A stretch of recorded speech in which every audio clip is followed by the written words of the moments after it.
আমেরিকার কোনো প্রেসিডেন্টের এখন পর্যন্ত তাকে নিয়ে কে কোন গালি দিল, কে কি কথা বললো, তারে নিয়ে কয়টা বিশ্রী ভিডিও বানাইলো, তারে নিয়ে কয়টা উল্টাপাল্টা গ্রাফিক্স বানাইলো, এগুলি নিয়ে তাদের আমি কোনো সময় কারো মধ্যে সামান্যতম কোনো মাথা ব্যথা দেখি না। এবং তারা এগুলিরে মোটামুটি একেবারে 99.99% টাইম এগুলিরে ফ্রিডম অফ স্পিচের অংশ হিসেবে দেখে। এবং তারা ওই যে as long as you not inciting violence they don't give a shit তাদের ব্যাপারে কত উল্টাপাল্টা কথাবার্তা বলতেছে।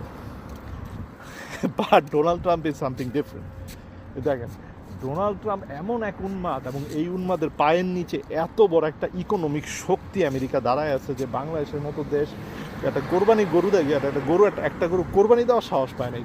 তারা অত্যন্ত বুদ্ধিমানের সাথে very smart, it was a very smart decision যে এই গরুটাকে না দেওয়া, মানে কোরবানি না দেওয়ার জন্য। এবং এইটা সম্ভবত আমাদের ডক্টর রুমি আহমেদ ভাই, উনি মনে হয় এখন টেক্সাসে থাকে, হিউস্টনে বা ডালাসে থাকে, নিবে উনি সবার আগে এই জিনিসটা নিয়ে ফেসবুকে পোস্ট দিয়েছে এবং সরকার দেখছে এবং ব্যবস্থা নিচ্ছে। যেইভাবে সারা দুনিয়াতে রাইট উইঙ্গাররা লাফালাফি করতেছে এবং যেই ধরনের একটা ইসলামোফোবিয়ার পরিবেশ সৃষ্টি করার চেষ্টা করা হইতেছে, এই কন্টেন্টটা যে ডোনাল্ড ট্রাম্পকে কোরবানি দেওয়া হয়েছে, এই কন্টেন্টটা নিয়ে তারা পুরো কাপাকাপি করে ফেলার একটা সুযোগ তৈরি হচ্ছিল। এনিওয়ে, সরকার এটা বন্ধ করছে। হ্যাঁ, তবে মজার জিনিস হলো এই যে যারা ইসলামোফোবিয়া ছড়ানোর যে একটা আপ্রাণ চেষ্টা চালানো হইতেছে, ঠিক আছে, এটা বাংলাদেশে বসে আপনারা বুঝবেন না। আপনারা বাংলাদেশে বসে ভাববেন যে ইসলামের জয় জয়কার চলতেছে। আসলে ইসলাম নিয়ে একটা বড় ধরনের ঝামেলা করার চেষ্টা করা হইতেছে, এবং এইটার জন্য ওয়ার্ল্ডের মিডিয়া যথেষ্ট পরিমাণ কাজ করতেছে। It's run by Zionist people.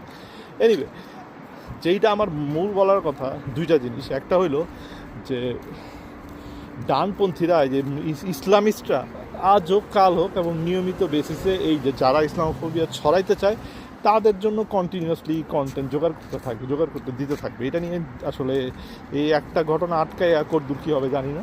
এই সামনে আরও অনেক কিছু ঘটবে যেগুলি সারা পৃথিবীতে ব্যবহার করা যাবে। এটা হলো প্রথম জিনিস। দ্বিতীয় এবং সবচেয়ে গুরুত্বপূর্ণ জিনিস যেটা, যে এই Trump could have taken this seriously. এইটা হলো সবচেয়ে বড় সমস্যা, যে ট্রাম্প ওই লেভেলের বকচোদ।